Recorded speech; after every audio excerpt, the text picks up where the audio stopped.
안녕하십니까, 책돌입니다. 오늘 소개해드릴 책은 의사의 반란입니다.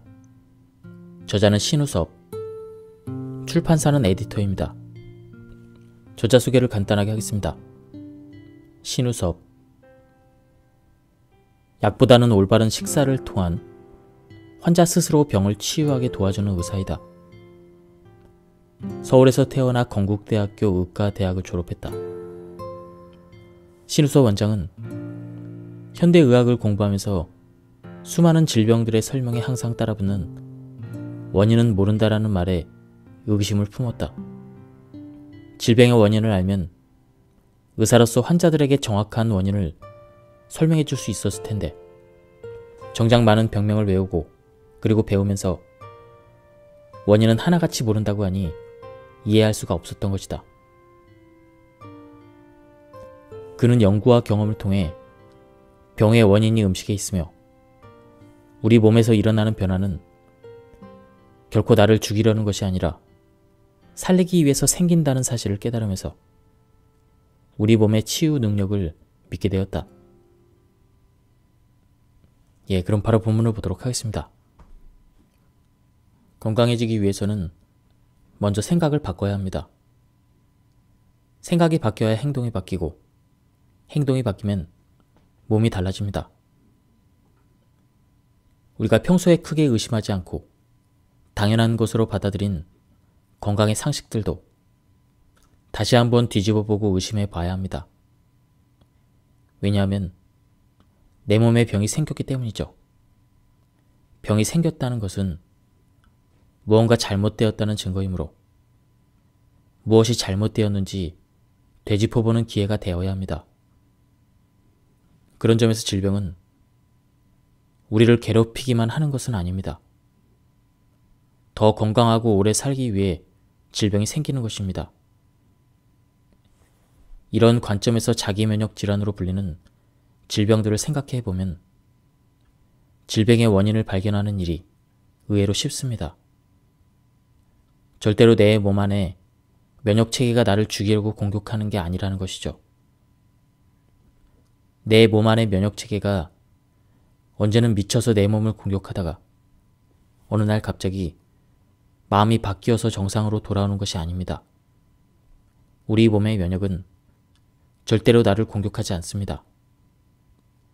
내가 잘못된 생활 습관을 가지고 있었기 때문에 나타나는 현상일 뿐이므로 생활 습관을 고치면 정상으로 돌아옵니다.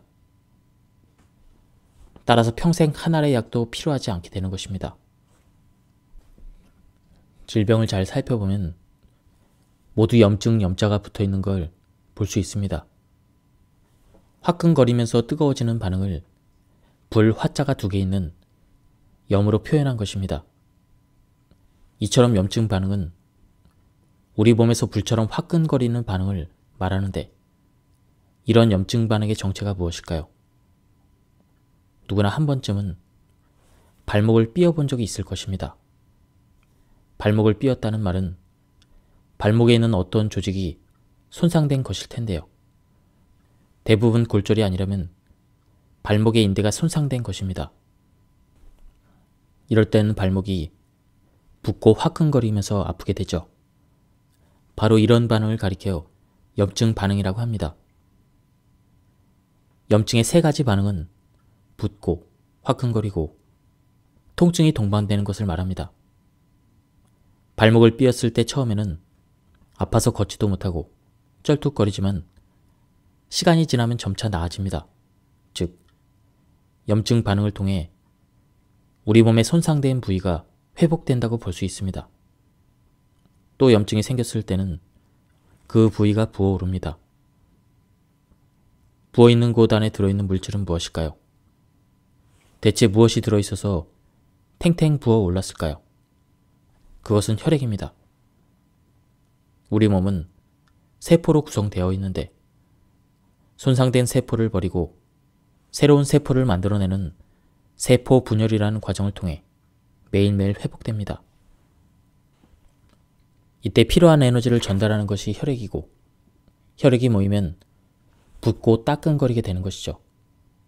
이때 통증을 동반하는데 바로 여기서 통증이 혈액순환과 관련이 있다는 사실을 알 수 있습니다. 그런데 혈관은 열릴 때 아플까요? 닫힐 때 아플까요? 답은 열릴 때 아픕니다. 우리 몸의 통증은 혈관이 움직이는 것과 관련이 있습니다. 혈관이 열리면서 통증이 생기는 것이죠. 그렇다면 혈관이 열린다는 것은 어떤 의미일까요?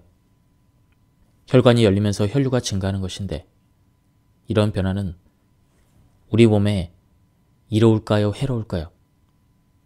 혈류가 증가하여 혈액순환이 좋아지는 것은 분명 우리 몸에 좋은 것입니다. 따라서 우리 몸에 생기는 통증 또한 분명 좋은 것이라고 생각할 수 있습니다. 우리 몸이 병들거나 다치면 손상된 조직에서 노폐물이 나옵니다. 바로 근육을 많이 사용했을 때 생기는 피로 물질 같은 것이라고 생각할 수 있고 조직이 손상되면서 파괴된 세포에서 나오는 물질일 수도 있습니다. 염증 반응은 이런 노폐물을 제거하고 정상적인 조직을 재생하기 위해 혈류를 증가시키려는 노력이라고 할 수 있습니다. 이때 생기는 불편한 증상이 통증을 동반한 염증 반응인 것을 꼭 기억해야 합니다. 분명 우리 몸에서 꼭 필요하고 살기 위해 거쳐야 하는 과정임에도 불구하고 염증이 생기면 불편한 증상 때문에 대부분 약부터 찾게 됩니다. 병원에서, 약국에서 처방받아 먹는 약들은 어떤 기전으로 염증을 완화시킬까요? 이때 복용하는 약들은 대부분 신경안정제나 스테로이드 계열의 약들, 심지어 면역 억제제 같은 약도 있습니다. 이런 약들은 어떤 기전으로 우리 몸의 통증과 염증 반응을 줄여주는 것일까요? 바로 앞서 말씀드린 혈관이 확장되어 혈류를 증가시키는 그 반응을 억제하는 기전입니다. 혈관을 수축하게 만듦으로써 통증을 줄이는 약들입니다. 이런 약들은 증상을 억누르기만 할 뿐 우리 몸을 회복시키지는 않습니다. 회복되지 못한 상태로 남아있다가 약기운이 떨어지면 다시 혈류를 증가시키려고 하고 그러면 다시 통증이 생기고 그 때문에 한 알 먹었던 진통제가 시간이 흐르면서 두 알이 되고 네 알이 되는 것입니다. 게다가 증상을 억누르기 위해 복용하는 약들은 우리 몸의 해독기관을 통해 배출돼야 하는데 간과 콩팥을 통해 배출되고 배설되는 것들이 많습니다. 염증을 억누르려고 먹는 약들 때문에 간이 송산되고 콩팥이 망가지는 경우는 바로 이런 경로를 통해 생기는 것입니다. 우리 몸의 염증 반응이 왜 일어나는지에 대한 생각 없이 빨리 증상을 없애주는 것이 최선이라고 생각하겠지만 분명 그것은 잘못된 처방입니다. 빨리 증상을 없애주는 처방이야말로 우리 몸을 건강에서 더욱 멀어지게 만드는 행위임을 명심해야 합니다. 우리는 화가 났을 때 피가 거꾸로 솟는다고 얘기합니다. 분명 화가 나면 피가 머리로 몰리는 것은 누구나 경험하는 일인데 왜 화가 나면 피가 머리로 갈까요? 머리를 팽팽 돌리려면 피가 필요합니다. 그때 우리 몸은 순간적으로 머리로 피를 보내는 일을 하기 때문에 머리로 피가 솟구치는 듯한 느낌이 드는 것입니다. 이때는 손과 발이 차가워지고 배도 차가워지고 그래서 소화도 잘 안 되는 일이 벌어집니다. 이런 변화를 스트레스 반응이라고 하는데 스스로 원해서 이루어지는 것이 아닙니다. 순간적으로 우리 몸이 알아서 반응하는 것입니다. 앞에서 설명했듯 화가 나면 피가 거꾸로 솟는 그런 현상처럼 혈관을 움직이게 만드는 것은 자율신경계의 교감신경이 하는 일이고 거꾸로 마음 편히 식사하거나 잠자는 등의 일들을 주관하는 것은 부교감신경이 하는 일로 알려져 있습니다. 그런데 이런 움직임이 균형을 잡지 못하고 항상 한쪽으로 치우친 사람들이 있습니다. 항상 고민이 많고 생각이 많고 근심이 많은 사람들은 교감신경이 우위에 있게 되는 것입니다. 그럴 때 우리 몸이 어떻게 반응하겠습니까? 혈액은 항상 머리 쪽으로 치우쳐 있을 것이고 손과 발은 차가울 것이고 배에도 혈액이 부족하여 소화시키기가 어려울 것입니다. 우리가 신경이 날카로운 상황에서 밥을 먹었을 때 쉽게 체하는 원인이 되기도 합니다. 교감신경이 우위에 있는 상태에서는 우리 몸 구석구석에 필요한 혈액의 공급이 어려워지고 바로 이럴 때 스트레스에 의한 병들이 발생합니다. 가장 대표적인 것이 속이 쓰려오는 위염, 역류성 식도염 등입니다. 또 손끝, 발끝까지 혈액이 잘 가지 않아 관절염 증상을 만들기도 하고 세포 분열이 정상적으로 이루어지지 않아 암세포가 발생하기도 합니다. 이런 질병들은 모두 스트레스와 연관이 있는 것으로 알려져 있습니다. 우리 주변의 환경에서 발생하는 스트레스를 이길 수 있는 방법은 스트레스로부터 도망치는 것이 아니라 내 몸이 스트레스를 이길 수 있도록 체력을 키우는 것입니다. 사실 몸에 피로가 쌓이고 아프면 주변의 사소한 말에도 관대하게 대처하지 못하고 짜증을 내거나 화를 냈던 경험이 누구에게나 있을 것입니다. 하지만 반대로 힘이 넘치고 컨디션이 좋으면 똑같은 상황에서도 여유롭게 행동할 수 있습니다. 주변 상황을 내 마음대로 바꾸지는 못하지만 최소한 내 몸의 체력을 키워서 스트레스로부터 내 몸을 보호하는 것이야말로 내 의지로 할 수 있는 일이라고 생각합니다. 이때 중요한 것이 부교감 신경을 끌어올려 교감 신경과의 균형을 맞추는 일입니다. 하지만 자율신경은 우리의 의지대로 되는 것이 아니기 때문에 자율신경의 균형이 깨졌을 때 질병의 치유가 힘들어지는 것입니다. 그럼에도 불구하고 우리가 스스로 할 수 있는 유일한 방법은 식사 조절을 통해 장운동을 촉진시켜서 부교감 신경을 자극하는 것입니다. 실제로 변비나 과민한 대장을 가지고 있는 그런 사람들은 신경이 예민한 경우가 많습니다. 우리는 장운동이 잘 이루어질 때 편안감과 안정감을 얻습니다. 그래서 많은 현대인들이 업무가 끝난 저녁 시간이 되면 하루 동안 받은 중압감을 털어내기 위해서 맛집을 찾아다니기도 합니다.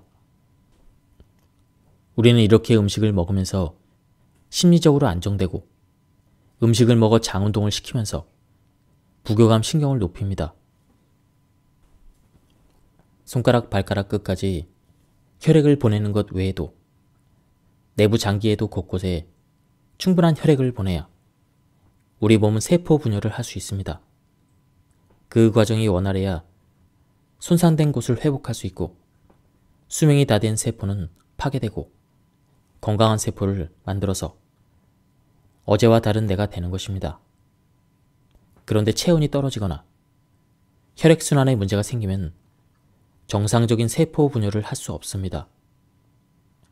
이때 염증 반응이 일어나고 만성화되면 암 조직으로 발전하기도 합니다. 바로 불완전한 혈액순환이 우리 몸의 질병을 일으키는 것입니다. 이를 통해 질병은 나에게는 괴로운 증상이겠지만 실제로 혈류를 증가시켜서 우리 몸이 살아나려고 노력하는 것이라는 사실을 알 수 있습니다. 질병의 치유는 약이 아니라 생활 습관을 바꾸면 된다는 그 사실은 이런 생리의 근거를 하고 있습니다. 따라서 질병이 생겼을 때는 약이나 뭔가 특별한 것을 먹어서 효과를 보려는 마음이 아니라 자신이 만든 병은 자신이 고치겠다는 생각으로 접근해야 합니다. 어느 병원을 찾아갈까 고민하기보다는 어떤 습관이 어떤 상황을 만들게 되었는지 시간을 가지고 꼼꼼히 살펴보는 것이 먼저입니다. 그리고 치료의 목표는 원활한 혈액순환에 있습니다. 그렇다면 혈액은 무엇으로 만들어질까요? 그것은 우리가 먹는 음식으로 이루어집니다. 매일 먹는 음식이 위와 장을 거치면서 소화되어 혈관을 타고 간으로 가고, 간에서 만들어진 깨끗한 피는 심장으로 간 뒤에 폐를 거쳐 우리 몸 구석구석으로 흘러갑니다. 그런데 우리가 먹는 음식 속에 우리 몸에 맞지 않는 것들이 들어있다면 소화기관은 이런 물질들 때문에 어려움을 겪습니다. 그런데 이런 것들이 지속적으로 들어오면 위와 장에서 증상을 일으키지 않고 혈액 속으로 들어와 간에서 이상을 만들기도 하면서 혈액 속에 있어서는 안 될 노폐물이 생겨나는 것입니다.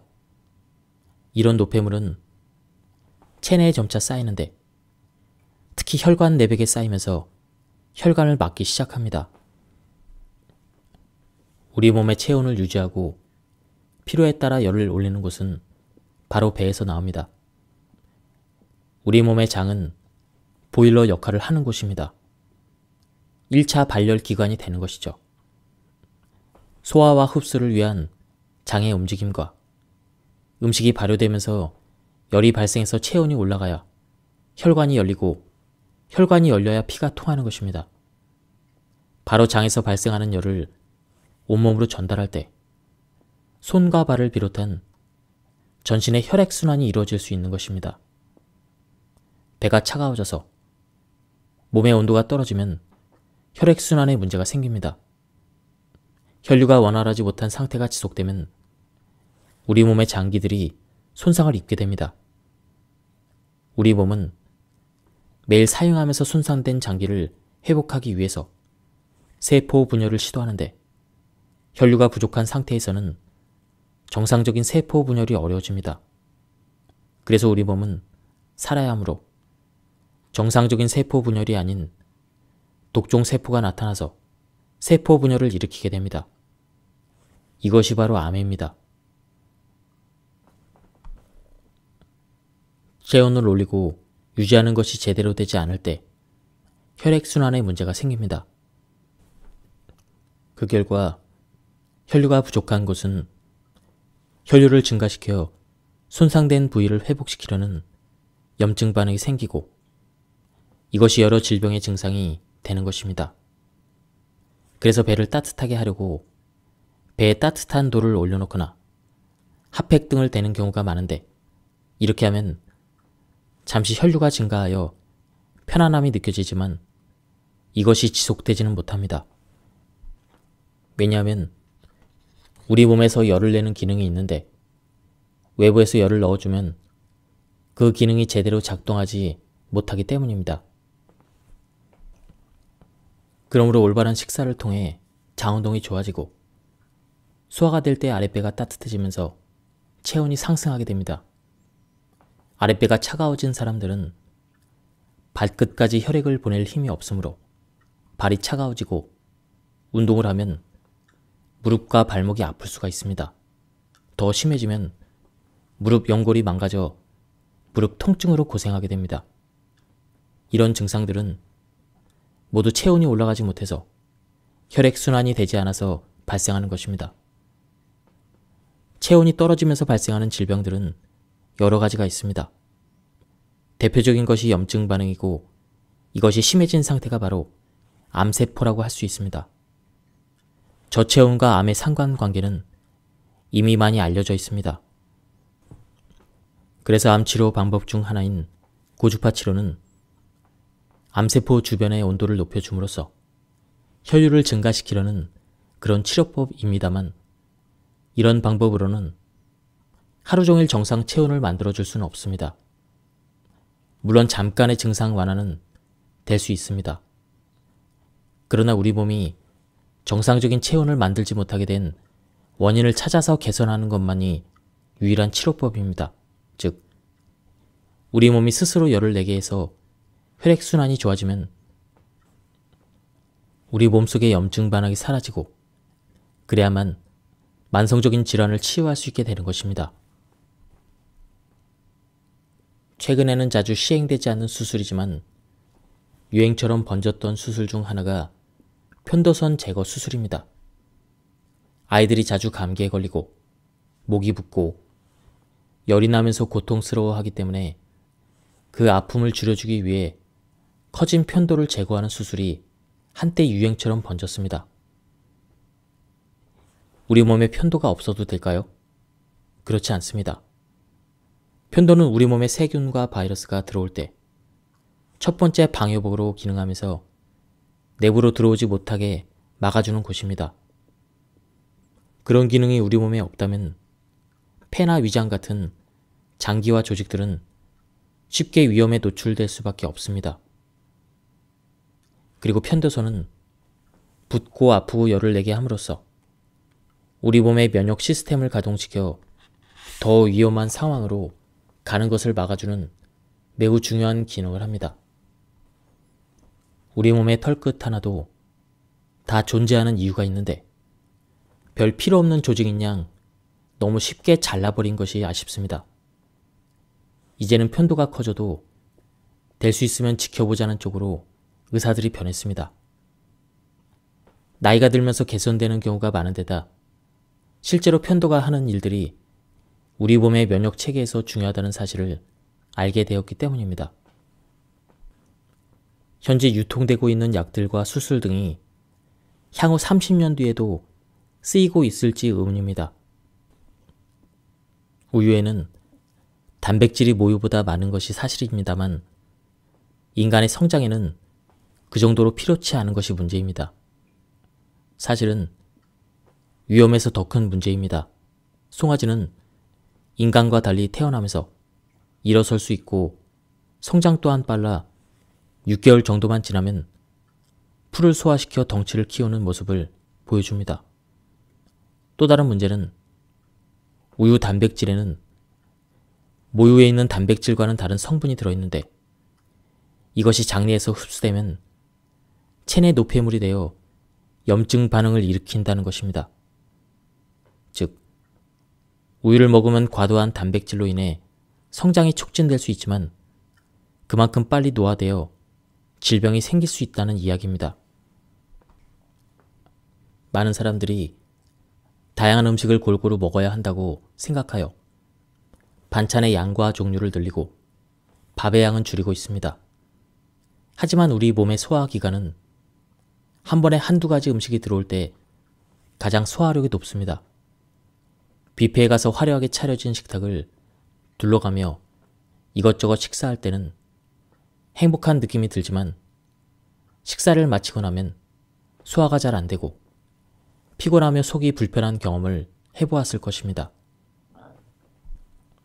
소화력이 높아지면 힘이 생기고 마음도 편안해집니다. 이를 위해서는 현미밥 위주의 식단이 중요합니다. 현미에는 우리 몸의 주 에너지원이 되는 탄수화물을 비롯해 단백질, 비타민, 미네랄이 들어있고 장운동과 해독에 중요한 역할을 하는 식이섬유가 많아서 가장 완벽한 주식이라고 할 수 있습니다. 현미는 그 자체만 완전히 소화될 수 있으면 우리 몸은 다른 음식이 필요 없을 정도로 완벽한 주식입니다. 우리 몸의 필수적인 현미를 소화하기 위해서는 천천히 식사하는 것이 가장 중요합니다. 현미 껍질은 단단한 식이섬유가 주를 이루므로 백미를 먹듯 빨리 삼키면 대부분 소화되지 못하고 대변으로 나와버립니다. 그래서 어떤 분들은 현미로 밥을 바꾸고 나서 더 힘이 없고 군것질이 늘었다고 하시는데 대부분의 경우 빨리 먹어서 생기는 현상입니다. 밥을 빨리 먹으면 제대로 씹지 못할 것이고 이런 상태로 위장에 도달한 음식물들은 위에서 소화시키기 어려우므로 위장이 고생하는 것입니다. 위장에는 이빨이 없습니다. 한국 일행의 위암 발병률이 높은 것은 짜고 매운 음식을 좋아하기 때문이라는 이야기를 하는데 그보다 더 큰 위험은 빨리 먹는 데 있습니다. 먹고 살기 어려운 시절에 상당한 스트레스를 안고 살아야 했던 상황에서는 빨리 먹고 일을 해야 됐을 것입니다. 이런 생활 습관으로 수많은 사람들의 위장은 위장병을 가지게 되었고 이것이 위암 발병률을 높였을 것입니다. 건강해지기 위해서 식사를 현미밥과 채식으로 바꾸면 빨리 먹기 힘들어집니다. 백미의 동물성 식사를 하는 사람들은 입에서 살살 녹는 식단으로 인해 씹을 것도 별로 없습니다. 그것은 식사가 빨라지는 이유가 됩니다. 달달한 간식을 먹는 식습관이 계속되면 혈당을 조절하는 췌장이 과로하게 되어 당뇨로 발전할 수 있고 심한 경우 췌장암으로 진행됩니다. 최근에 밝혀진 사실에 따르면 이런 식습관은 혈당만으로 에너지를 쓰는 뇌에 충격을 줄 수 있어서 뇌의 기능이 저하되면서 건망증이나 초기 치매, 파킨슨병으로 진행될 수 있다고도 합니다. 이런 식생활을 바꾸기 위해서 필요한 것이 바로 좋은 소금입니다. 소금 섭취가 이렇게 질 낮은 단맛에서 우리의 입맛을 바꾸고 우리 몸을 건강하게 만들어줄 수 있습니다. 원래 소금은 바닷물을 증발시켜서 만드는 것이 가장 좋다고 생각해 왔습니다. 이런 소금을 천일염이라고 하는데, 천일염은 생산 과정과 형태가 비위생적이라고 생각하는 사람이 많이 있고 생산량에도 한계가 있습니다. 그래서 기계로 만들어 싸고 깨끗한 소금이라는 이미지로 기계염, 즉 정제염이 보급되었습니다. 심지어 법적으로도 식품 가공과 식당에서 사용하는 소금은 정제염만을 인정했던 것입니다. 그러다 보니 정제염 섭취가 늘어나면서 건강에 문제가 생겨 의학적으로 소금 섭취가 위험하다는 결론을 내리게 된 것입니다. 소금을 멀리하면서 그때 생긴 심각한 문제는 우리 몸의 최악인 설탕을 가까이 하게 된 것입니다. 더 큰 문제는 지금의 젊은이들이 어릴 때부터 단맛에 익숙해지면서 저혈당증을 갖게 된다는 것입니다. 저혈당증은 본인의 건강을 해칠 뿐만 아니라 혈당이 불안정한 상태에서 마음이 조급해지고 폭력적으로 변하면서 신문 사회면에 자주 나오는 상상하지 못할 범죄들을 아무 죄의식 없이 행하는 그런 원인이 되고 있습니다. 좋은 소금으로 간을 해서 밥을 짓고 반찬을 만들어 먹기 시작하면 단 것은 자연스럽게 멀어집니다. 병원을 찾는 어머니들에게 이런 이야기를 해주고 집에 가서 아이들에게 한번 실험해보라고 권합니다. 아이들이 자유롭게 먹을 수 있도록 천일염이나 죽염을 식탁에 놓아두면 아이들은 어른들보다 훨씬 맛있게 소금을 먹는데, 그러고 나면 과자나 초콜릿, 사탕을 손에 쥐어줘도 잘 안 먹게 되는 것을 볼 수 있습니다. 입맛이 이미 굳어진 어른들은 소금을 먹어보라고 주면 대부분 맛있다고 표현하기보다는 짜다 이렇게 말하면서 뱉어내기 일쑤입니다. 소금을 멀리해온 결과가 좋은 음식의 맛을 느끼지 못하고 가공된 음식이나 달고 새콤한 것들에 길들여지는 것입니다. 그 때문에 질병이 생기는 것입니다. 식사 전후에 물을 많이 마시면 소화의 키석 현상으로 소화가 어려워집니다. 식사를 할 때도 물이 많은 음식을 먹으면 입에서는 잘 넘어가고 금방 배가 부르지만 제대로 씹지 못하기 때문에 소화에 어려움이 되고 금방 배가 고파옵니다. 그래서 식사할 때는 될 수 있는 한 물을 멀리 해야 합니다. 현대 사회에서는 거꾸로 소금을 못 먹게 하고 물만 잔뜩 먹으라고 하니 자다가 소변 보는 사람들이 늘고 있습니다. 그래서 어떤 신문 기사에는 고혈압 당뇨병보다 많은 것이 야간뇨라고 했던 것을 기억합니다. 지금 이 순간에도 밤에 소변을 보는 분들은 당장 물 섭취를 줄이고 소금 섭취를 늘려보십시오. 그러면 자다 깨는 일이 없어질 것이고 상쾌한 아침을 맞을 것입니다. 물을 지나치게 많이 마시면 몸이 차가워집니다. 예를 들어 냄비에 물을 끓일 때도 양동이에 물을 끓이려면 많은 열이 필요하겠지만 작은 냄비라면 약간의 열로도 물을 끓일 수가 있습니다.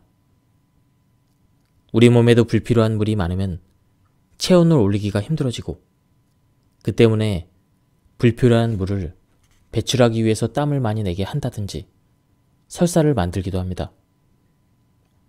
밤에 자면서 식은땀을 흘리는 것도 같은 이유입니다. 몸이 차갑다고 생각되는 분들은 물부터 줄여보십시오. 겨울철에 춥기는 하지만 찬물로 샤워를 하고 나면 샤워할 당시에는 몸이 얼어붙은 것처럼 덜덜 떨리기도 하고, 그리고 샤워를 마치고 밖으로 나오면 몸에서 열이 나 추운 것을 모릅니다. 우리 몸을 춥게 해줄 때 우리 몸속에서는 열을 만들고 보호하기 위해서 노력하는 것입니다. 바로 이렇게 열을 내주는 일을 반복하면 몸이 따뜻해지고 그 열로 인해 혈액순환이 원활해집니다. 몸이 춥다고 해서 창문을 닫고 난방을 하면서 따뜻한 물만 사용하게 되면 분명 우리 몸은 더욱더 차가워지고 그 결과로 여러 가지 증상과 함께 질병이 생깁니다. 그러나 이제까지의 잘못된 생활 습관으로 인해 생긴 질병을 치유하고 몸이 건강해지기 위해서는 찬물을 가까이 해야 합니다. 처음에는 조금 힘들겠지만 자주 반복하면 익숙해집니다. 이런 일들이 가능한 것은 물론 식습관을 바꾸었기 때문이기도 합니다. 올바른 식생활을 통해 몸에서 열을 낼 수 있는 상황이 되니 찬물로도 샤워할 수 있는 체력이 생기는 것입니다. 추운 겨울날 차가운 물로 씻고 나오면 온몸에 김이 모락모락 오르고 살갗이 빨갛게 상기되어 있습니다. 체온을 떨어뜨리지 않기 위해서 몸이 사력을 다해서 기동하며 온몸으로 혈액을 순환시키는 것입니다. 이런 몸의 능력을 강화하는 것이야말로 혈액순환이 기본입니다. 궤양성 대장염 환자에게서 잦은 복통과 설사가 일어나는 것은 평소 식생활이 잘못되었다는 이야기인데, 특히 가장 치명적인 것이 당분 섭취입니다. 당분이 많은 음식이 들어오면 설사를 하게 됩니다. 그런데 이런 당분을 섭취하지 않게 되면 처음에는 아주 힘들어합니다. 빠른 흡수를 통해 빠르게 힘을 내주던 음식을 먹지 않아서 공백이 생기는 것이죠. 바로 이 시간이 버티기 힘든 시간입니다. 몸에 힘이 빠지고 말할 힘도 없어지면서 식은땀이 나고 손발이 떨리는 전형적인 저혈당증 증상을 보입니다. 하지만 이 기간만 잘 지나면 그 뒤로는 새로운 힘이 생기고 운동도 하게 되면서 건강해집니다. 이때 필요한 것이 바로 소금입니다. 소금 섭취를 꾸준히 자주 해주는 분들은 입맛이 바뀌고 소화가 잘 되면서 새로운 에너지 대사 시스템을 갖추게 됩니다. 감기 문살의 과정은 우리 몸이 체온을 높여 혈관이 열리게 하고 혈액순환이 원활해지도록 만들어줍니다. 통증을 동반하면서 말이죠. 열이 나면서 끙끙 아픈 증상은 혈류를 증가시키려는 우리 몸의 노력입니다. 그렇게 함으로써 그동안 혈류가 부족했던 부위에 혈류를 공급해주는 효과가 있습니다. 저희 병원에 오는 환자들을 보면 대부분 체온이 떨어져 있는데 특히 암 환자들이 그렇습니다. 이런 질병을 가진 분들이 체력을 회복해가면서 꼭 생기는 증상이 있습니다. 바로 감기와 몸살입니다. 그 이유는 체온이 상승하기 때문입니다. 평소 저체온 상태였다가 정상 체온으로 돌아오는 것인데도 불구하고 열이 나는 듯한 느낌이 들면서 몸살을 앓게 됩니다. 환자분들은 진료실에 들어오면서 아파 죽을 것 같다고 하소연하지만 저는 거꾸로 축하한다고 박수를 쳐드립니다. 우리 몸의 반응을 이해하지 못한 분들은 무슨 이야기냐며 화를 낼 수도 있지만 이렇게 참기 힘든 몸의 증상을 통해 우리 몸은 회복되는 것입니다. 혈액순환이 되어야만 손상된 부위를 회복할 수 있고 특히 혈액순환에 문제가 생겨 만들어진 암세포도 저절로 없어지게 되는 것입니다. 감기가 우리 몸에 필요한 이유는 우리 몸의 찌꺼기를 제거하기 때문입니다. 열이 나고 한바탕 몸살을 앓고 난 뒤에 시작되는 증상으로는 콧물이 나고 기침을 하게 됩니다. 이때 분비되는 콧물과 가래는 무엇일까요? 콧물은 코 점막의 면역 반응이라고 볼 수 있습니다. 처음에는 맑은 콧물이 나오다가 누런 콧물이 나옵니다. 누런 콧물은 감기가 나을 때 나오는 것이라고 할 수 있습니다. 그것은 우리 몸의 면역 세포들이 쌓여서 생긴 고름입니다. 두통의 근본 치유는 혈액순환을 개선하면 됩니다. 혈액이 맑아지고 힘이 생기면서 체온을 높이면 쉽게 해결되기 때문입니다. 바로 이 부분이 잘못되었기 때문에 우리 몸에서는 통증을 일으킴으로써 신호를 보내는 것이라 생각됩니다. 어릴 적부터 자주 두통을 느낀다면 배가 차가워지지 않도록 식생활을 개선해야 합니다. 앞서 설명드린 것처럼 따라해보면 몸이 달라질 것입니다. 이 환자분은 식사를 바꾸면서 처음에는 거친 음식을 소화시키지 못해 자주 토하기도 하고 또 당분이 많은 음식을 제한하면서 식은땀을 흘리고 어지러운 증상도 호소했습니다. 그러나 식습관을 바꾼 지 3주 정도 지나면서 두통이 줄어들고 먹던 약을 줄여 일주일에 한 번 정도 약을 먹어도 버틸 수 있게 변했습니다. 6주 정도 지나자 약을 완전히 끊게 되었고 차가웠던 손발에 온기가 돌면서 배변이 원활해졌습니다. 건강을 회복하게 된 것입니다. 우리 몸에서 척추는 어떻게 생겼습니까? 허리가 아프거나 목이 아파서 방사선 촬영을 해본 경험이 있을 것입니다. 척추뼈는 마치 아이들 장난감 블록을 쌓아 놓은 것처럼 보입니다. 이 뼈들은 골격을 유지할 뿐 자체적으로 힘을 내서 몸을 세우는 것이 아니라 뼈들을 연결하는 근육이 뼈들이 설 수 있도록 만들어주는 것입니다. 그런데 MRI를 찍어보면 중간에 있는 연골이 눌려서 터져 있는 모습을 보게 됩니다. 척추뼈 자체가 약해졌다기 보기보다는 척추를 세우고 있는 근육의 문제로 봐야 합니다. 근육의 힘이 약해져서 무게를 지탱하지 못할 때 연골이 터지는 것입니다. 그럴 때 우리 몸은 연골을 보호하고 척추뼈를 둘러싼 근육이 더 힘을 낼 수 있도록 혈류를 증가시키려고 노력하게 됩니다. 그 때문에 통증이 일어나는 것입니다. 저희 병원을 찾는 요통 환자들 중에도 무리한 운동을 하거나 무거운 물건을 들다가 삐끗하면서 통증이 시작된 분들도 있지만 많은 분들이 세수를 하고 나서라든지 아침에 일어나는데 갑자기 통증이 생겼다는 분들이 많습니다. 이는 평소 척추 근육에 혈액순환이 잘 안 되었다는 증거입니다. 이런 분들은 보통 배가 차가운 경우가 많습니다. 배가 차다는 것은 그 부위의 혈액순환이 원활하지 못하다는 뜻입니다.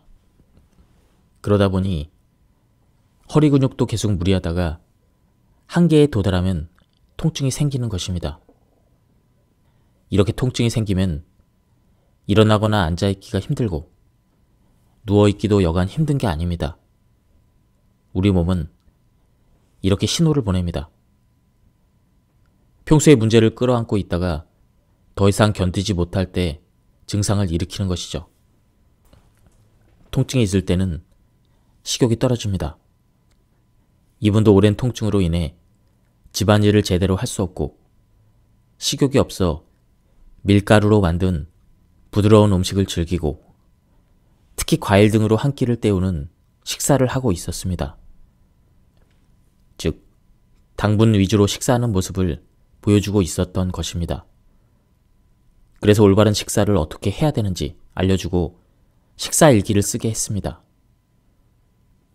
그렇게 시간이 지나면서 제일 먼저 나타난 몸의 신호는 변을 보는 일이 쉬워진 것입니다. 그와 함께 몸이 가벼워졌다고 말하니 점차 안색이 좋아지고 얼굴 표정이 밝아지기 시작했습니다. 그러면서 허리도 펴지고 정상적인 걸음을 걷게 되었습니다. 비염은 코 점막 세포에 염증이 생기는 것입니다. 그런데 이 코 점막 세포를 이루는 세포들은 코에만 있는 것이 아니라 코를 지나고 인후를 지나 식도를 지나고 위와 장까지 이어집니다. 바로 여기에도 같은 점막 세포들이 존재합니다. 그러다 보니 코 점막에 염증이 있는 분들은 식도와 위와 장에도 염증이 생겨 있습니다.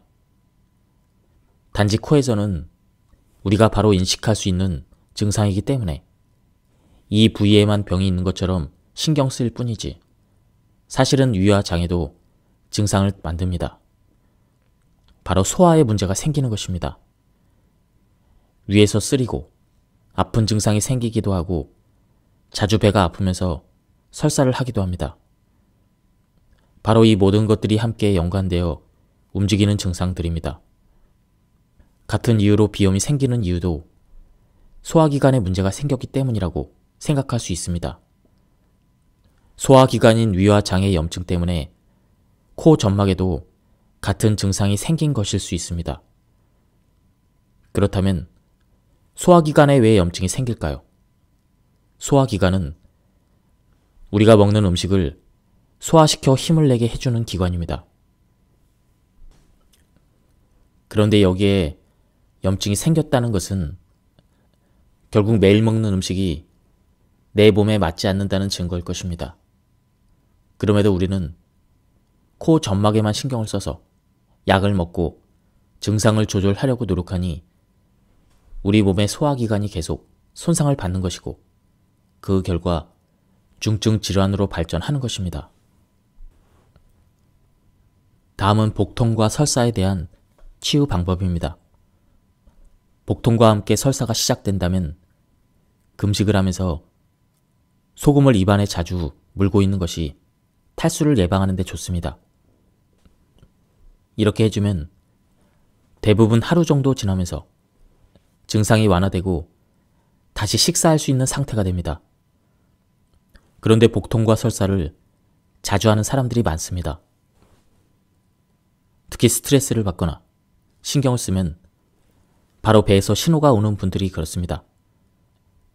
이것은 과민성 대장 증상이라고 할 수 있는데 평소 먹는 음식이 좋지 않아 생기는 현상입니다.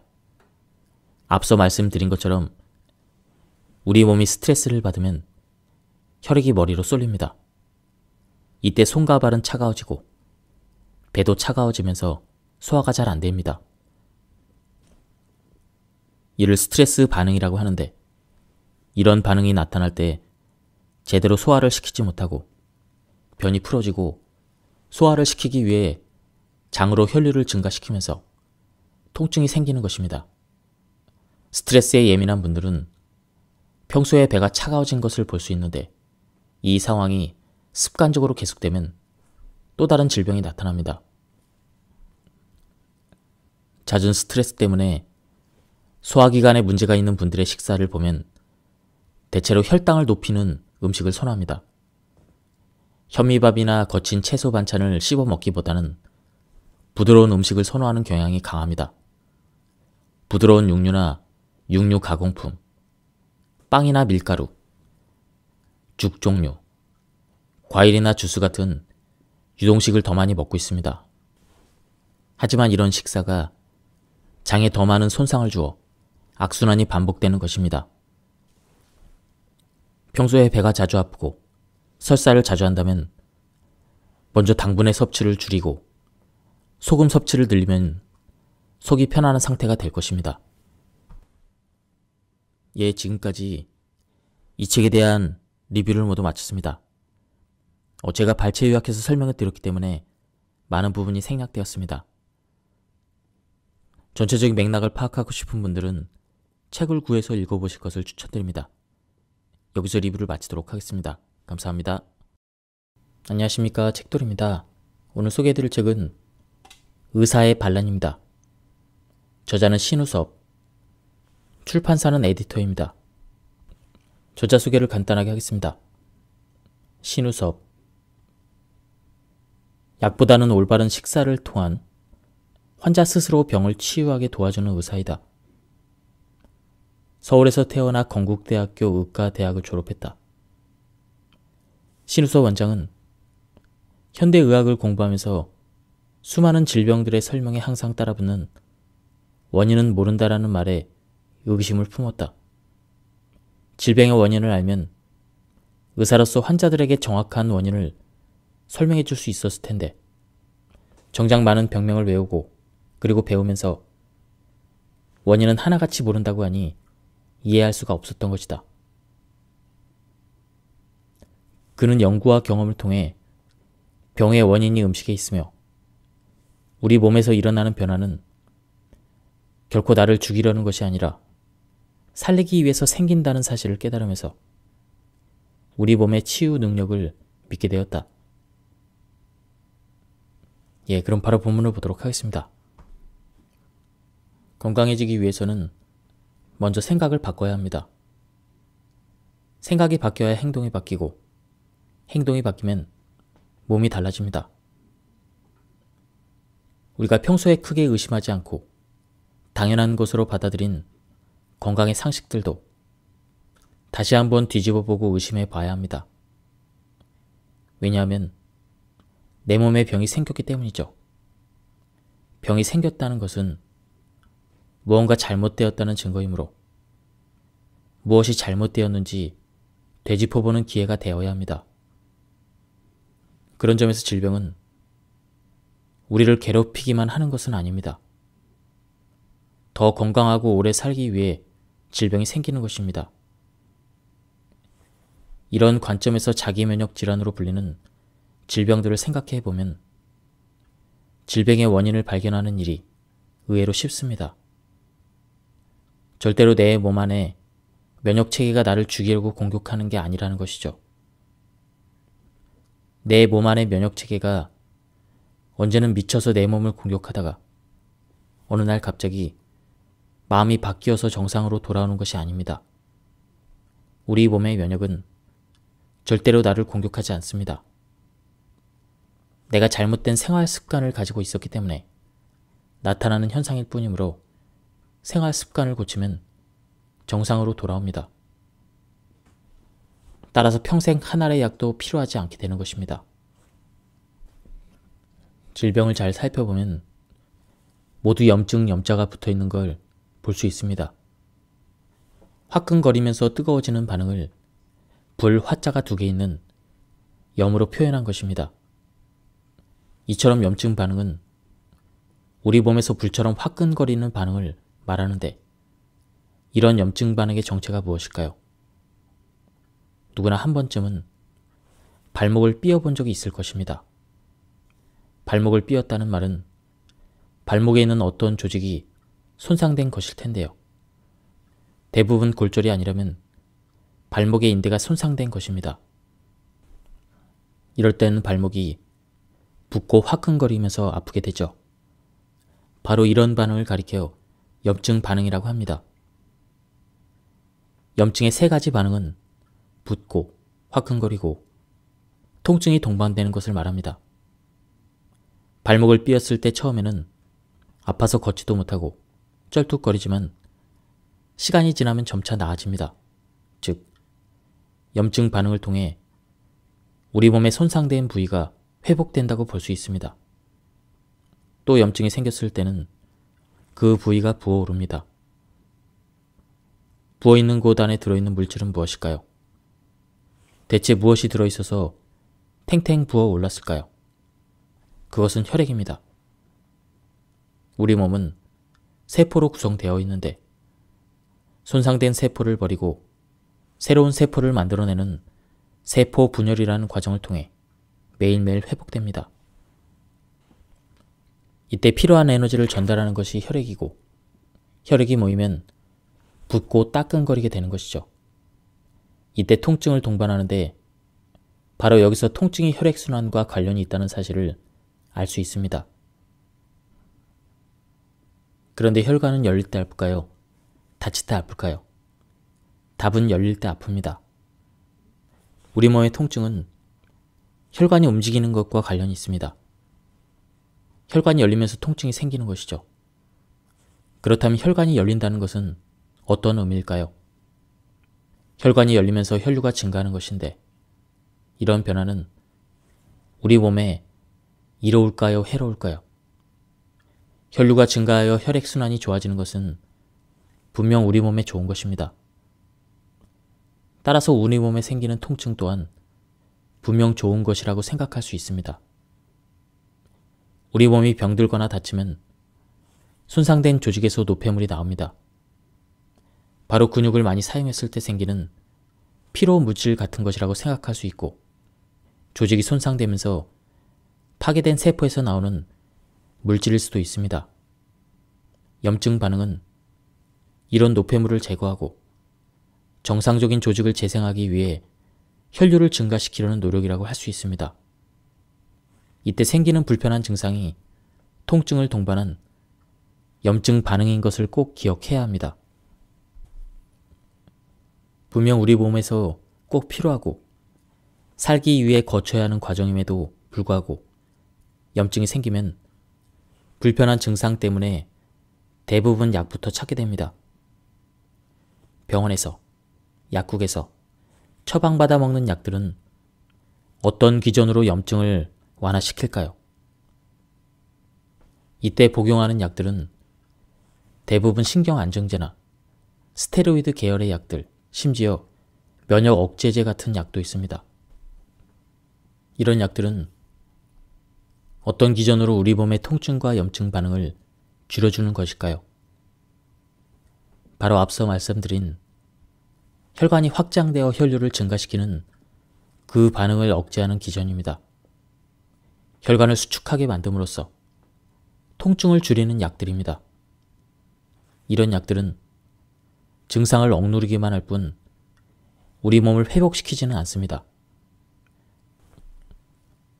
회복되지 못한 상태로 남아있다가 약 기운이 떨어지면 다시 혈류를 증가시키려고 하고, 그러면 다시 통증이 생기고, 그 때문에 한 알 먹었던 진통제가 시간이 흐르면서 두 알이 되고 네 알이 되는 것입니다. 게다가 증상을 억누르기 위해 복용하는 약들은 우리 몸의 해독 기관을 통해 배출돼야 하는데 간과 콩팥을 통해 배출되고 배설되는 것들이 많습니다.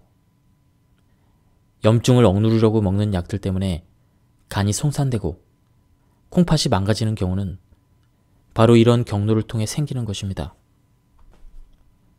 우리 몸의 염증 반응이 왜 일어나는지에 대한 생각 없이 빨리 증상을 없애주는 것이 최선이라고 생각하겠지만 분명 그것은 잘못된 처방입니다. 빨리 증상을 없애주는 처방이야말로 우리 몸을 건강에서 더욱 멀어지게 만드는 행위임을 명심해야 합니다. 우리는 화가 났을 때 피가 거꾸로 솟는다고 얘기합니다. 분명 화가 나면 피가 머리로 몰리는 것은 누구나 경험하는 일인데 왜 화가 나면 피가 머리로 갈까요? 머리를 팽팽 돌리려면 피가 필요합니다. 그때 우리 몸은 순간적으로 머리로 피를 보내는 일을 하기 때문에 머리로 피가 솟구치는 듯한 느낌이 드는 것입니다. 이때는 손과 발이 차가워지고 배도 차가워지고 그래서 소화도 잘 안 되는 일이 벌어집니다. 이런 변화를 스트레스 반응이라고 하는데 스스로 원해서 이루어지는 것이 아닙니다. 순간적으로 우리 몸이 알아서 반응하는 것입니다. 앞에서 설명했듯 화가 나면 피가 거꾸로 솟는 그런 현상처럼 혈관을 움직이게 만드는 것은 자율신경계의 교감신경이 하는 일이고, 거꾸로 마음 편히 식사하거나 잠자는 등의 일들을 주관하는 것은 부교감 신경이 하는 일로 알려져 있습니다. 그런데 이런 움직임이 균형을 잡지 못하고 항상 한쪽으로 치우친 사람들이 있습니다. 항상 고민이 많고 생각이 많고 근심이 많은 사람들은 교감신경이 우위에 있게 되는 것입니다. 그럴 때 우리 몸이 어떻게 반응하겠습니까? 혈액은 항상 머리 쪽으로 치우쳐 있을 것이고 손과 발은 차가울 것이고 배에도 혈액이 부족하여 소화시키기가 어려울 것입니다. 우리가 신경이 날카로운 상황에서 밥을 먹었을 때 쉽게 체하는 원인이 되기도 합니다. 교감신경이 우위에 있는 상태에서는 우리 몸 구석구석에 필요한 혈액의 공급이 어려워지고 바로 이럴 때 스트레스에 의한 병들이 발생합니다. 가장 대표적인 것이 속이 쓰려오는 위염, 역류성 식도염 등입니다. 또 손끝, 발끝까지 혈액이 잘 가지 않아 관절염 증상을 만들기도 하고 세포 분열이 정상적으로 이루어지지 않아 암세포가 발생하기도 합니다. 이런 질병들은 모두 스트레스와 연관이 있는 것으로 알려져 있습니다. 우리 주변의 환경에서 발생하는 스트레스를 이길 수 있는 방법은 스트레스로부터 도망치는 것이 아니라 내 몸이 스트레스를 이길 수 있도록 체력을 키우는 것입니다. 사실 몸에 피로가 쌓이고 아프면 주변의 사소한 말에도 관대하게 대처하지 못하고 짜증을 내거나 화를 냈던 경험이 누구에게나 있을 것입니다. 하지만 반대로 힘이 넘치고 컨디션이 좋으면 똑같은 상황에서도 여유롭게 행동할 수 있습니다. 주변 상황을 내 맘대로 바꾸지는 못하지만 최소한 내 몸의 체력을 키워서 스트레스로부터 내 몸을 보호하는 것이야말로 내 의지로 할 수 있는 일이라고 생각합니다. 이때 중요한 것이 부교감 신경을 끌어올려 교감 신경과의 균형을 맞추는 일입니다. 하지만 자율신경은 우리의 의지대로 되는 것이 아니기 때문에 자율신경의 균형이 깨졌을 때 질병의 치유가 힘들어지는 것입니다. 그럼에도 불구하고 우리가 스스로 할 수 있는 유일한 방법은 식사 조절을 통해 장운동을 촉진시켜서 부교감 신경을 자극하는 것입니다. 실제로 변비나 과민한 대장을 가지고 있는 그런 사람들은 신경이 예민한 경우가 많습니다. 우리는 장운동이 잘 이루어질 때 편안감과 안정감을 얻습니다. 그래서 많은 현대인들이 업무가 끝난 저녁 시간이 되면 하루 동안 받은 중압감을 털어내기 위해서 맛집을 찾아다니기도 합니다. 우리는 이렇게 음식을 먹으면서 심리적으로 안정되고 음식을 먹어 장운동을 시키면서 부교감 신경을 높입니다. 손가락, 발가락 끝까지 혈액을 보내는 것 외에도 내부 장기에도 곳곳에 충분한 혈액을 보내야 우리 몸은 세포 분열을 할 수 있습니다. 그 과정이 원활해야 손상된 곳을 회복할 수 있고 수명이 다 된 세포는 파괴되고 건강한 세포를 만들어서 어제와 다른 내가 되는 것입니다. 그런데 체온이 떨어지거나 혈액순환에 문제가 생기면 정상적인 세포 분열을 할 수 없습니다. 이때 염증 반응이 일어나고 만성화되면 암 조직으로 발전하기도 합니다. 바로 불완전한 혈액순환이 우리 몸의 질병을 일으키는 것입니다. 이를 통해 질병은 나에게는 괴로운 증상이겠지만 실제로 혈류를 증가시켜서 우리 몸이 살아나려고 노력하는 것이라는 사실을 알 수 있습니다. 질병의 치유는 약이 아니라 생활 습관을 바꾸면 된다는 그 사실은 이런 생리의 근거를 하고 있습니다. 따라서 질병이 생겼을 때는 약이나 뭔가 특별한 것을 먹어서 효과를 보려는 마음이 아니라 자신이 만든 병은 자신이 고치겠다는 생각으로 접근해야 합니다. 어느 병원을 찾아갈까 고민하기보다는 어떤 습관이 어떤 상황을 만들게 되었는지 시간을 가지고 꼼꼼히 살펴보는 것이 먼저입니다. 그리고 치료의 목표는 원활한 혈액순환에 있습니다. 그렇다면 혈액은 무엇으로 만들어질까요? 그것은 우리가 먹는 음식으로 이루어집니다. 매일 먹는 음식이 위와 장을 거치면서 소화되어 혈관을 타고 간으로 가고, 간에서 만들어진 깨끗한 피는 심장으로 간 뒤에 폐를 거쳐 우리 몸 구석구석으로 흘러갑니다. 그런데 우리가 먹는 음식 속에 우리 몸에 맞지 않는 것들이 들어있다면 소화기관은 이런 물질들 때문에 어려움을 겪습니다. 그런데 이런 것들이 지속적으로 들어오면 위와 장에서 증상을 일으키지 않고 혈액 속으로 들어와 간에서 이상을 만들기도 하면서 혈액 속에 있어서는 안 될 노폐물이 생겨나는 것입니다. 이런 노폐물은 체내에 점차 쌓이는데 특히 혈관 내벽에 쌓이면서 혈관을 막기 시작합니다. 우리 몸의 체온을 유지하고 필요에 따라 열을 올리는 곳은 바로 배에서 나옵니다. 우리 몸의 장은 보일러 역할을 하는 곳입니다. 1차 발열 기관이 되는 것이죠. 소화와 흡수를 위한 장의 움직임과 음식이 발효되면서 열이 발생해서 체온이 올라가야 혈관이 열리고, 혈관이 열려야 피가 통하는 것입니다. 바로 장에서 발생하는 열을 온몸으로 전달할 때 손과 발을 비롯한 전신의 혈액순환이 이루어질 수 있는 것입니다. 배가 차가워져서 몸의 온도가 떨어지면 혈액순환에 문제가 생깁니다. 혈류가 원활하지 못한 상태가 지속되면 우리 몸의 장기들이 손상을 입게 됩니다. 우리 몸은 매일 사용하면서 손상된 장기를 회복하기 위해서 세포 분열을 시도하는데, 혈류가 부족한 상태에서는 정상적인 세포 분열이 어려워집니다. 그래서 우리 몸은 살아야 하므로 정상적인 세포 분열이 아닌 독종 세포가 나타나서 세포 분열을 일으키게 됩니다. 이것이 바로 암입니다. 체온을 올리고 유지하는 것이 제대로 되지 않을 때 혈액순환에 문제가 생깁니다. 그 결과 혈류가 부족한 곳은 혈류를 증가시켜 손상된 부위를 회복시키려는 염증 반응이 생기고, 이것이 여러 질병의 증상이 되는 것입니다. 그래서 배를 따뜻하게 하려고 배에 따뜻한 돌을 올려놓거나 핫팩 등을 대는 경우가 많은데, 이렇게 하면 잠시 혈류가 증가하여 편안함이 느껴지지만 이것이 지속되지는 못합니다. 왜냐하면 우리 몸에서 열을 내는 기능이 있는데 외부에서 열을 넣어주면 그 기능이 제대로 작동하지 못하기 때문입니다.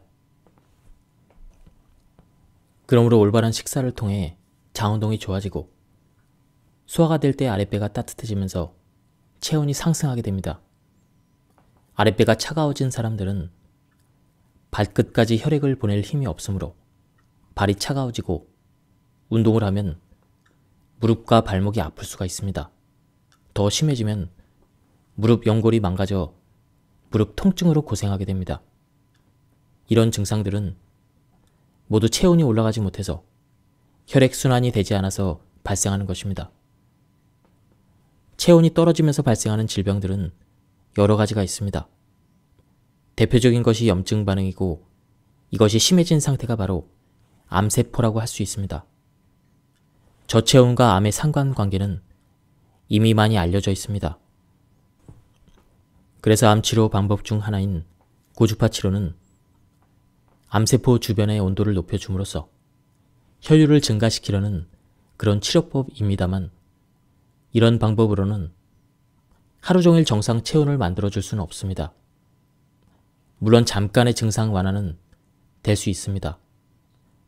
그러나 우리 몸이 정상적인 체온을 만들지 못하게 된 원인을 찾아서 개선하는 것만이 유일한 치료법입니다. 즉, 우리 몸이 스스로 열을 내게 해서 혈액순환이 좋아지면 우리 몸속의 염증 반응이 사라지고, 그래야만 만성적인 질환을 치유할 수 있게 되는 것입니다. 최근에는 자주 시행되지 않는 수술이지만 유행처럼 번졌던 수술 중 하나가 편도선 제거 수술입니다. 아이들이 자주 감기에 걸리고 목이 붓고 열이 나면서 고통스러워하기 때문에 그 아픔을 줄여주기 위해 커진 편도를 제거하는 수술이 한때 유행처럼 번졌습니다. 우리 몸에 편도가 없어도 될까요? 그렇지 않습니다. 편도는 우리 몸에 세균과 바이러스가 들어올 때 첫 번째 방역으로 기능하면서 내부로 들어오지 못하게 막아주는 곳입니다. 그런 기능이 우리 몸에 없다면 폐나 위장 같은 장기와 조직들은 쉽게 위험에 노출될 수밖에 없습니다. 그리고 편도선은 붓고 아프고 열을 내게 함으로써 우리 몸의 면역 시스템을 가동시켜 더 위험한 상황으로 가는 것을 막아주는 매우 중요한 기능을 합니다. 우리 몸의 털끝 하나도 다 존재하는 이유가 있는데 별 필요 없는 조직인 양 너무 쉽게 잘라버린 것이 아쉽습니다. 이제는 편도가 커져도 될 수 있으면 지켜보자는 쪽으로 의사들이 변했습니다. 나이가 들면서 개선되는 경우가 많은 데다 실제로 편도가 하는 일들이 우리 몸의 면역 체계에서 중요하다는 사실을 알게 되었기 때문입니다. 현재 유통되고 있는 약들과 수술 등이 향후 30년 뒤에도 쓰이고 있을지 의문입니다. 우유에는 단백질이 모유보다 많은 것이 사실입니다만 인간의 성장에는 그 정도로 필요치 않은 것이 문제입니다. 사실은 위험에서 더 큰 문제입니다. 송아지는 인간과 달리 태어나면서 일어설 수 있고 성장 또한 빨라 6개월 정도만 지나면 풀을 소화시켜 덩치를 키우는 모습을 보여줍니다. 또 다른 문제는 우유 단백질에는 모유에 있는 단백질과는 다른 성분이 들어있는데 이것이 장내에서 흡수되면 체내 노폐물이 되어 염증 반응을 일으킨다는 것입니다. 즉, 우유를 먹으면 과도한 단백질로 인해 성장이 촉진될 수 있지만 그만큼 빨리 노화되어 질병이 생길 수 있다는 이야기입니다. 많은 사람들이 다양한 음식을 골고루 먹어야 한다고 생각하여 반찬의 양과 종류를 늘리고 밥의 양은 줄이고 있습니다. 하지만 우리 몸의 소화기관은 한 번에 한두 가지 음식이 들어올 때 가장 소화력이 높습니다. 뷔페에 가서 화려하게 차려진 식탁을 둘러가며 이것저것 식사할 때는 행복한 느낌이 들지만 식사를 마치고 나면 소화가 잘 안 되고 피곤하며 속이 불편한 경험을 해보았을 것입니다. 소화력이 높아지면 힘이 생기고 마음도 편안해집니다. 이를 위해서는 현미밥 위주의 식단이 중요합니다. 현미에는 우리 몸의 주 에너지원이 되는 탄수화물을 비롯해 단백질, 비타민, 미네랄이 들어있고 장운동과 해독에 중요한 역할을 하는 식이섬유가 많아서 가장 완벽한 주식이라고 할 수 있습니다. 현미는 그 자체만 완전히 소화될 수 있으면 우리 몸은 다른 음식이 필요 없을 정도로 완벽한 주식입니다. 우리 몸의 필수적인 현미를 소화하기 위해서는 천천히 식사하는 것이 가장 중요합니다. 현미 껍질은 단단한 식이섬유가 주를 이루므로 백미를 먹듯 빨리 삼키면 대부분 소화되지 못하고 대변으로 나와버립니다. 그래서 어떤 분들은 현미로 밥을 바꾸고 나서 더 힘이 없고 군것질이 늘었다고 하시는데 대부분의 경우 빨리 먹어서 생기는 현상입니다. 밥을 빨리 먹으면 제대로 씹지 못할 것이고 이런 상태로 위장에 도달한 음식물들은 위에서 소화시키기 어려우므로 위장이 고생하는 것입니다. 위장에는 이빨이 없습니다.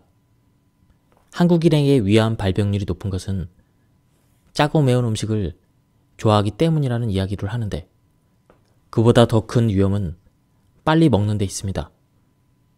먹고 살기 어려운 시절에 상당한 스트레스를 안고 살아야 했던 상황에서는 빨리 먹고 일을 해야 됐을 것입니다. 이런 생활 습관으로 수많은 사람들의 위장은 위장병을 가지게 되었고 이것이 위암 발병률을 높였을 것입니다. 건강해지기 위해서 식사를 현미밥과 채식으로 바꾸면 빨리 먹기 힘들어집니다. 백미의 동물성 식사를 하는 사람들은 입에서 살살 녹는 식단으로 인해 씹을 것도 별로 없습니다. 그것은 식사가 빨라지는 이유가 됩니다. 달달한 간식을 먹는 식습관이 계속되면 혈당을 조절하는 췌장이 과로하게 되어 당뇨로 발전할 수 있고 심한 경우 췌장암으로 진행됩니다. 최근에 밝혀진 사실에 따르면 이런 식습관은 혈당만으로 에너지를 쓰는 뇌에 충격을 줄 수 있어서 뇌의 기능이 저하되면서 건망증이나 초기 치매, 파킨슨병으로 진행될 수 있다고도 합니다. 이런 식생활을 바꾸기 위해서 필요한 것이 바로 좋은 소금입니다. 소금 섭취가 이렇게 질 낮은 단맛에서 우리의 입맛을 바꾸고 우리 몸을 건강하게 만들어줄 수 있습니다. 원래 소금은 바닷물을 증발시켜서 만드는 것이 가장 좋다고 생각해 왔습니다. 이런 소금을 천일염이라고 하는데 천일염은 생산 과정과 형태가 비위생적이라고 생각하는 사람이 많이 있고 생산량에도 한계가 있습니다. 그래서 기계로 만들어 싸고 깨끗한 소금이라는 이미지로 기계염, 즉 정제염이 보급되었습니다. 심지어 법적으로도 식품 가공과 식당에서 사용하는 소금은 정제염만을 인정했던 것입니다. 그러다 보니 정제염 섭취가 늘어나면서 건강에 문제가 생겨 의학적으로 소금 섭취가 위험하다는 결론을 내리게 된 것입니다. 소금을 멀리하면서 그때 생긴 심각한 문제는 우리 몸의 최악인 설탕을 가까이 하게 된 것입니다. 더 큰 문제는 지금의 젊은이들이 어릴 때부터 단맛에 익숙해지면서 저혈당증을 갖게 된다는 것입니다. 저혈당증은 본인의 건강을 해칠 뿐만 아니라 혈당이 불안정한 상태에서 마음이 조급해지고 폭력적으로 변하면서 신문 사회면에 자주 나오는 상상하지 못할 범죄들을 아무 죄의식 없이 행하는 그런 원인이 되고 있습니다. 좋은 소금으로 간을 해서 밥을 짓고 반찬을 만들어 먹기 시작하면 단 것은 자연스럽게 멀어집니다. 병원을 찾는 어머니들에게 이런 이야기를 해주고 집에 가서 아이들에게 한번 실험해보라고 권합니다. 아이들이 자유롭게 먹을 수 있도록 천일염이나 죽염을 식탁에 놓아두면 아이들은 어른들보다 훨씬 맛있게 소금을 먹는데 그러고 나면 과자나 초콜릿, 사탕을 손에 쥐어줘도 잘 안 먹게 되는 것을 볼 수 있습니다. 입맛이 이미 굳어진 어른들은 소금을 먹어보라고 주면 대부분 맛있다고 표현하기보다는 짜다 이렇게 말하면서 뱉어내기 일쑤입니다. 소금을 멀리해온 결과가 좋은 음식의 맛을 느끼지 못하고 가공된 음식이나 달고 새콤한 것들에 길들여지는 것입니다. 그 때문에 질병이 생기는 것입니다. 식사 전후에 물을 많이 마시면 소화의 키석 현상으로 소화가 어려워집니다. 식사를 할 때도 물이 많은 음식을 먹으면 입에서는 잘 넘어가고 금방 배가 부르지만 제대로 씹지 못하기 때문에 소화에 어려움이 되고 금방 배가 고파옵니다. 그래서 식사할 때는 될 수 있는 한 물을 멀리 해야 합니다. 현대 사회에서는 거꾸로 소금을 못 먹게 하고 물만 잔뜩 먹으라고 하니 자다가 소변 보는 사람들이 늘고 있습니다.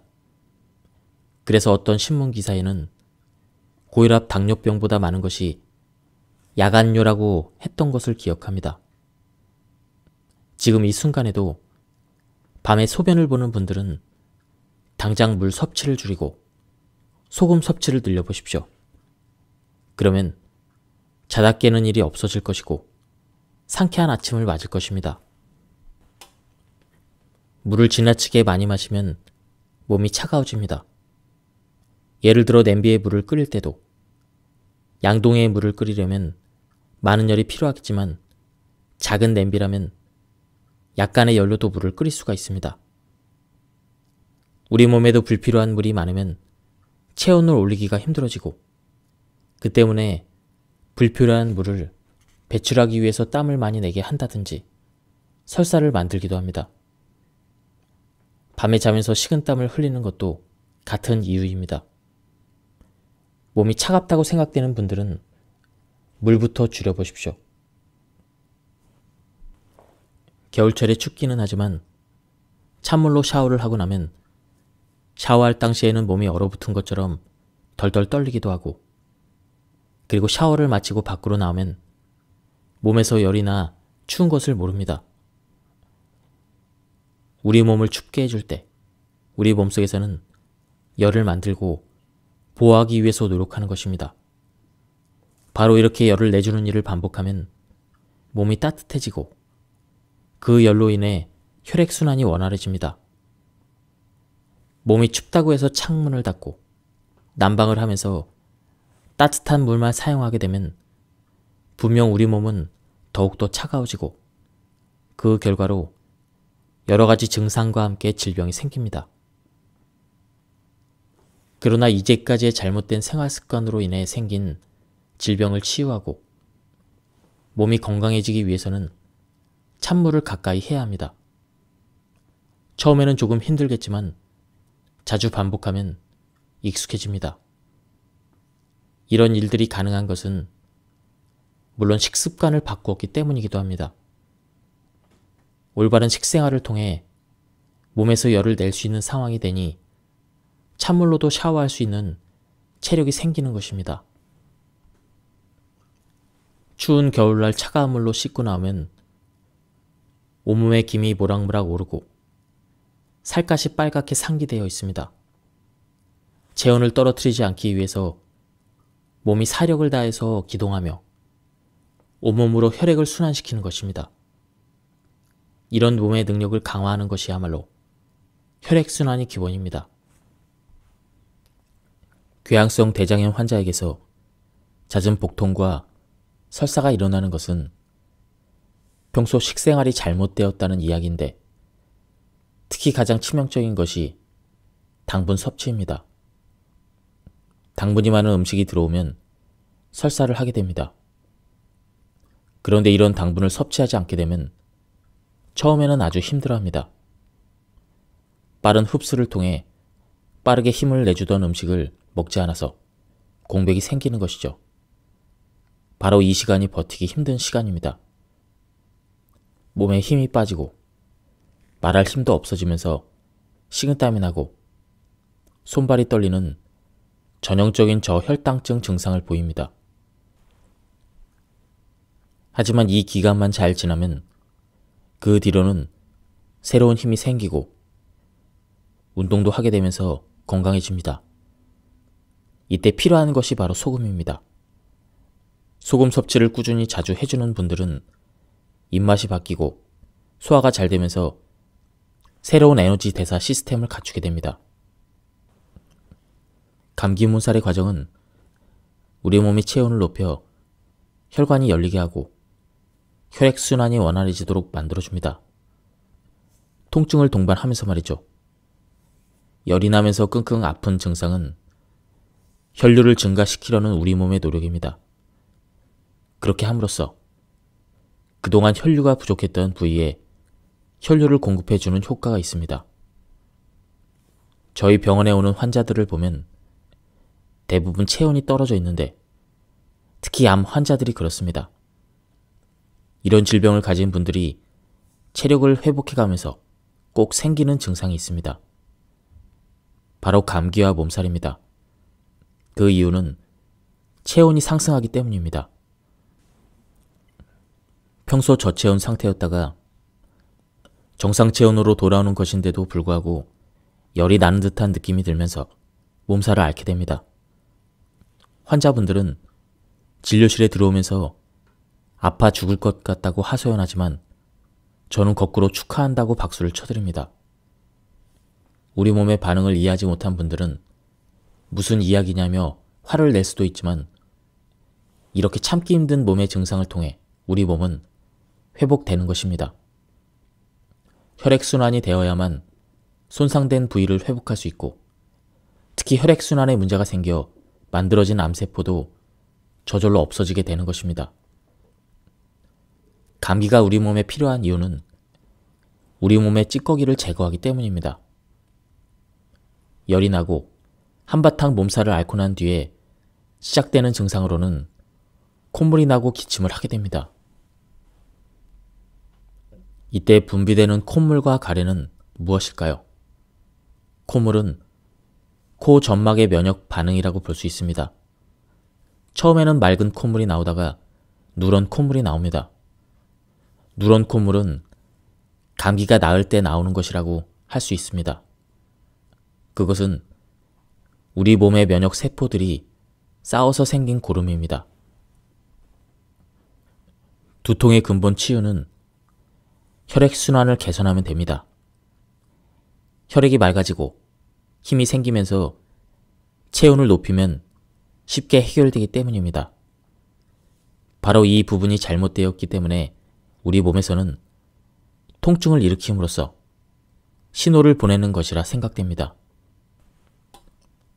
어릴 적부터 자주 두통을 느낀다면 배가 차가워지지 않도록 식생활을 개선해야 합니다. 앞서 설명드린 것처럼 따라해보면 몸이 달라질 것입니다. 이 환자분은 식사를 바꾸면서 처음에는 거친 음식을 소화시키지 못해 자주 토하기도 하고 또 당분이 많은 음식을 제한하면서 식은땀을 흘리고 어지러운 증상도 호소했습니다. 그러나 식습관을 바꾼 지 3주 정도 지나면서 두통이 줄어들고 먹던 약을 줄여 일주일에 한 번 정도 약을 먹어도 버틸 수 있게 변했습니다. 6주 정도 지나자 약을 완전히 끊게 되었고 차가웠던 손발에 온기가 돌면서 배변이 원활해졌습니다. 건강을 회복하게 된 것입니다. 우리 몸에서 척추는 어떻게 생겼습니까? 허리가 아프거나 목이 아파서 방사선 촬영을 해본 경험이 있을 것입니다. 척추뼈는 마치 아이들 장난감 블럭을 쌓아 놓은 것처럼 보입니다. 이 뼈들은 골격을 유지할 뿐 자체적으로 힘을 내서 몸을 세우는 것이 아니라 뼈들을 연결하는 근육이 뼈들이 설 수 있도록 만들어주는 것입니다. 그런데 MRI를 찍어보면 중간에 있는 연골이 눌려서 터져 있는 모습을 보게 됩니다. 척추뼈 자체가 약해졌다기 보기보다는 척추를 세우고 있는 근육의 문제로 봐야 합니다. 근육의 힘이 약해져서 무게를 지탱하지 못할 때 연골이 터지는 것입니다. 그럴 때 우리 몸은 연골을 보호하고 척추뼈를 둘러싼 근육이 더 힘을 낼 수 있도록 혈류를 증가시키려고 노력하게 됩니다. 그 때문에 통증이 일어나는 것입니다. 저희 병원을 찾는 요통 환자들 중에도 무리한 운동을 하거나 무거운 물건을 들다가 삐끗하면서 통증이 시작된 분들도 있지만 많은 분들이 세수를 하고 나서라든지 아침에 일어나는데 갑자기 통증이 생겼다는 분들이 많습니다. 이는 평소 척추 근육에 혈액순환이 잘 안 되었다는 증거입니다. 이런 분들은 보통 배가 차가운 경우가 많습니다. 배가 차다는 것은 그 부위의 혈액순환이 원활하지 못하다는 뜻입니다. 그러다 보니 허리 근육도 계속 무리하다가 한계에 도달하면 통증이 생기는 것입니다. 이렇게 통증이 생기면 일어나거나 앉아있기가 힘들고 누워있기도 여간 힘든 게 아닙니다. 우리 몸은 이렇게 신호를 보냅니다. 평소에 문제를 끌어안고 있다가 더 이상 견디지 못할 때 증상을 일으키는 것이죠. 통증이 있을 때는 식욕이 떨어집니다. 이분도 오랜 통증으로 인해 집안일을 제대로 할 수 없고 식욕이 없어 밀가루로 만든 부드러운 음식을 즐기고 특히 과일 등으로 한 끼를 때우는 식사를 하고 있었습니다. 즉, 당분 위주로 식사하는 모습을 보여주고 있었던 것입니다. 그래서 올바른 식사를 어떻게 해야 되는지 알려주고 식사 일기를 쓰게 했습니다. 그렇게 시간이 지나면서 제일 먼저 나타난 몸의 신호는 변을 보는 일이 쉬워진 것입니다. 그와 함께 몸이 가벼워졌다고 말하니 점차 안색이 좋아지고 얼굴 표정이 밝아지기 시작했습니다. 그러면서 허리도 펴지고 정상적인 걸음을 걷게 되었습니다. 비염은 코 점막 세포에 염증이 생기는 것입니다. 그런데 이 코 점막 세포를 이루는 세포들은 코에만 있는 것이 아니라 코를 지나고 인후를 지나 식도를 지나고 위와 장까지 이어집니다. 바로 여기에도 같은 점막 세포들이 존재합니다. 그러다 보니 코 점막에 염증이 있는 분들은 식도와 위와 장에도 염증이 생겨 있습니다.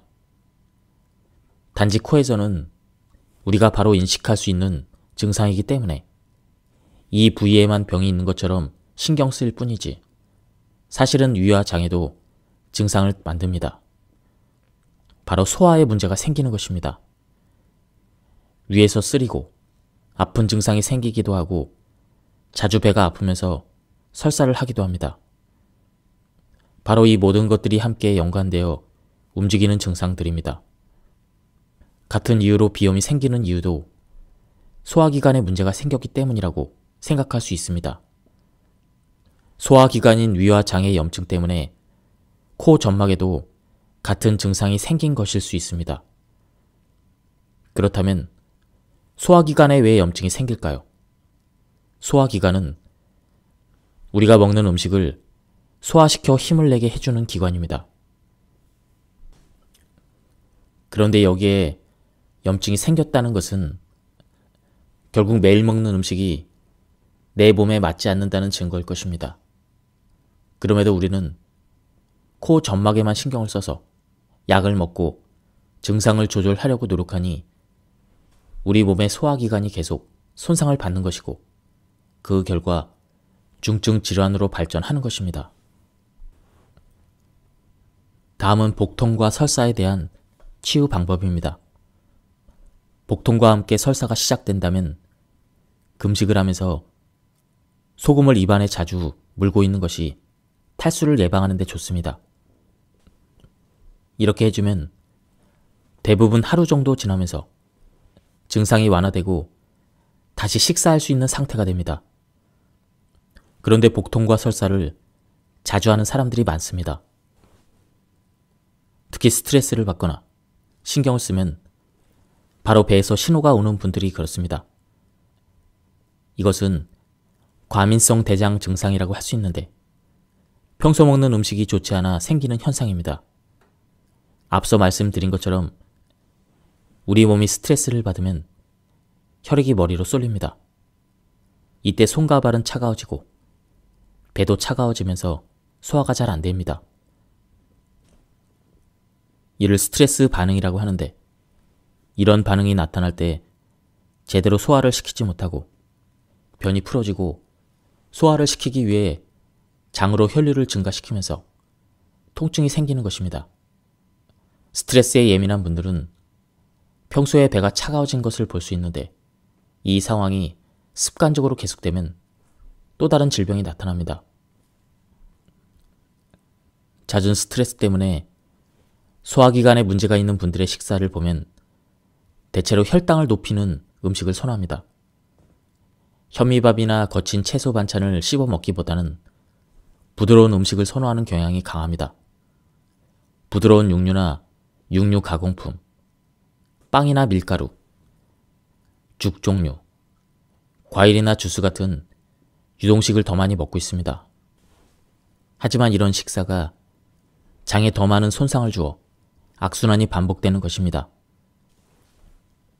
평소에 배가 자주 아프고 설사를 자주 한다면 먼저 당분의 섭취를 줄이고 소금 섭취를 늘리면 속이 편안한 상태가 될 것입니다. 예, 지금까지 이 책에 대한 리뷰를 모두 마쳤습니다. 제가 발췌 요약해서 설명을 드렸기 때문에 많은 부분이 생략되었습니다. 전체적인 맥락을 파악하고 싶은 분들은 책을 구해서 읽어보실 것을 추천드립니다.